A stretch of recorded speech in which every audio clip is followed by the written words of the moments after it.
Welcome back to the channel. I got a quick one for you guys. I made a stop at the Iowa 80 and I got some stuff. I normally don't like headphones or the headset and stuff like that for talking on the phone or whatever. Lily knows that I'm not a huge fan because there's a few distinct ways to recognize a truck driver nowadays. At least the modern truck driver is you either got the flip-flops, the long johns, or the headset, and if you're a big enough D-bag, you got all three. I don't subscribe to any of those things. Since I've started driving long distance more, I did get a headset, but I got like the lowest profile one that they had. I did try all the Blue Parrot stuff, and they're garbage. They're just trash. I had to return them. I did get these ones. These are the lowest profile that I can find over there. They're called the Plantronics, something like that.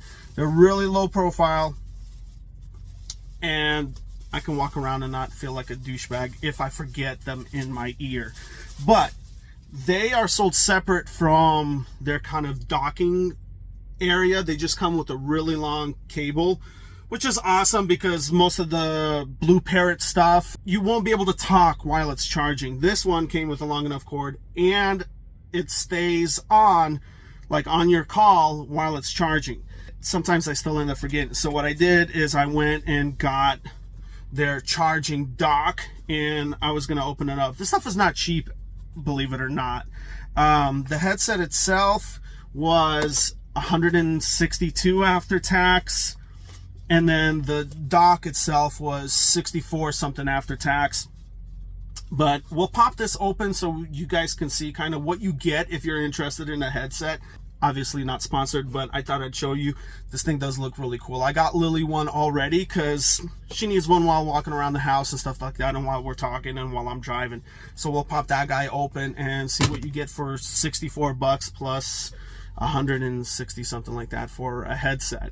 You know, compare that to Beats or something like that. They're just, or even the AirPods, whatever they cost. And then on top of that, I also got a headlamp because they had them there. I already had like a cheap one that the company provided me. It's probably the Hobo Freight Special. So we'll compare kind of roughly how bright that guy gets versus that one down there. This one uses the AAA batteries, AAA Duracell batteries, versus this one is like a USB chargeable. So we'll open that guy up, we'll test it out. I actually have a chain down here that I'll show you guys in a second that I use for like towing people out if they get stuck in the snow, because you guys know I'm not afraid of snow compared to some other guys if you've been following the channel.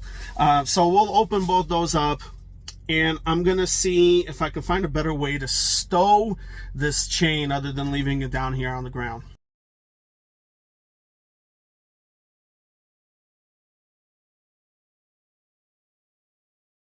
We'll start off with the dock. I'm gonna try to do this one-handed because I forgot a phone holder.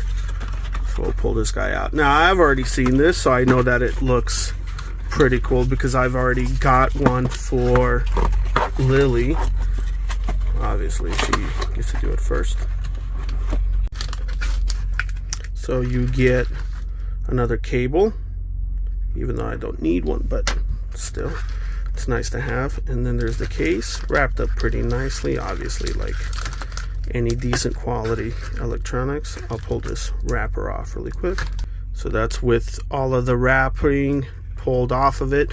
What's cool about this dock is that you can collapse the headphones in there, or what you can do is flip it down and then it'll actually dock just like this and also charge. And the case, the docking case itself, also is a charger, and you can have the cable hooked in, charging both the dock and the headphones at the same time. It's got a little button right there on the right that you press to check the charging status of both the case and the headphones. You just press it like that, and it shows you how many bars either the case or the headphones themselves. And then as the headphones charge, it'll show you here how many bars the headphones is charging, so you'll know when it's full or not. Since I don't like to wear them all the time, this is awesome because I could just place it here and it'll be charging while I'm driving, and then when I need to use it, I just pull it out, put it on my ear, and we're good to go.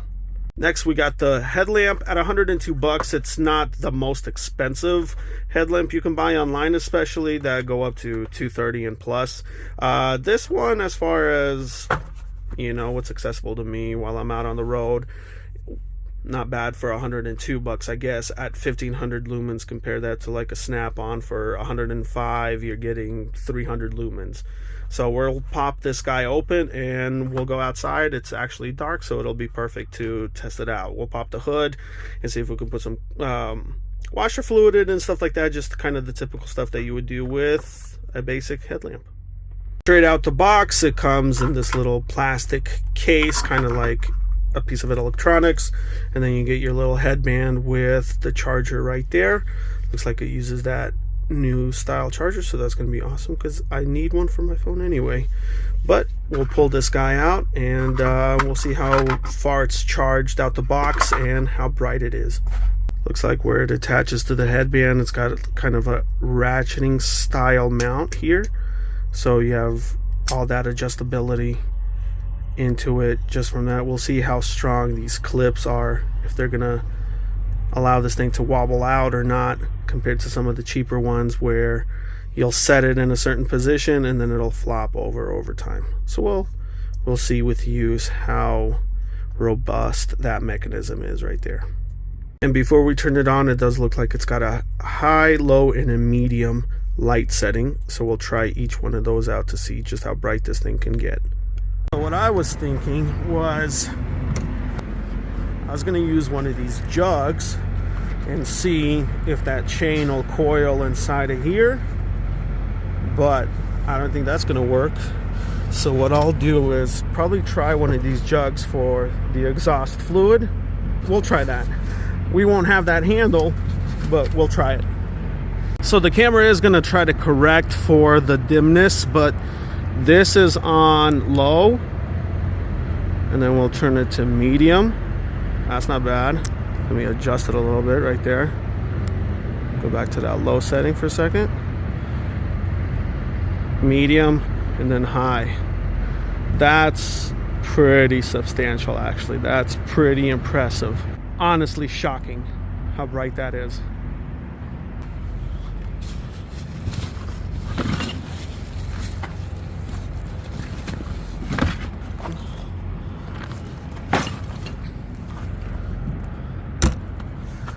Something that's really cool too that I actually had to do a little bit ago was that one of my glad hands broke off. These cheap Chinesium glad hands, they have a tendency to do this under some of the sharper turns when you're backing in and stuff. It puts a lot of pressure on these corners and rips them off. What I did was I made myself kind of an adapter, and I'll show you guys how this works. It broke off right here, and then what I did is I unbolted it at that fitting right there and put on this type of fitting that actually bolts straight up to here, and then I was able to put on these two glad hands. This is actually from a tire inflator that you get from like truck stops and stuff, and I'll show you how that's fitted too. So normally this end is probably about 75 or so feet long, so that it can reach all the way to the back of the trailer right there. In this case, since it was an emergency, I cut that end off. I got that fitting right there with just a hose clamp, and then I was able to put that fitting to that end of the glad hand temporarily so that I can get to a dealership where they stock the correct glad hands for the trailers. I just hooked this guy up and was able to make it, because the nearest dealer was probably 2.5 or so hours away, and you're not going to sit there for no reason. To be able to get to safety, I was at a customer's lot and I was actually blocking some of the doors. To get to safety and be able to repair it properly, this is just what you're going to have to do. I don't condone this whatsoever. If something happens, Do not blame me. I'm just giving you an idea to get out of an emergency.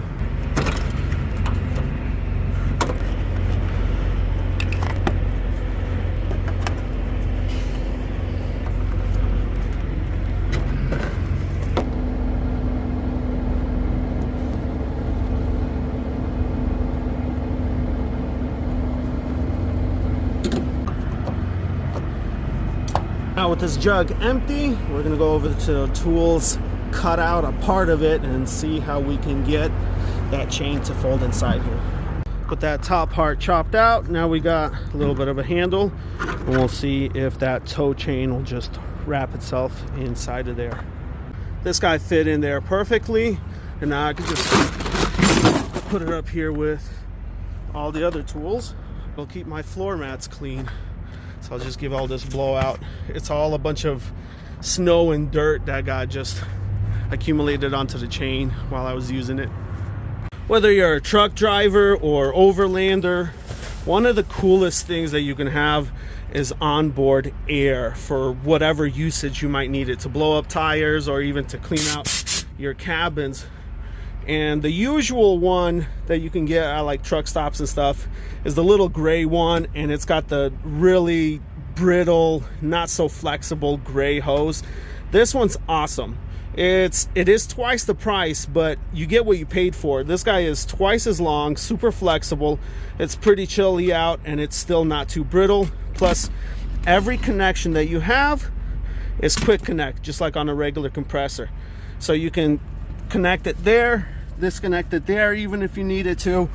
And if you, I don't know what kind of tool you might have that'll run off of such low CFM, but if you do, you can connect that and even use that tool.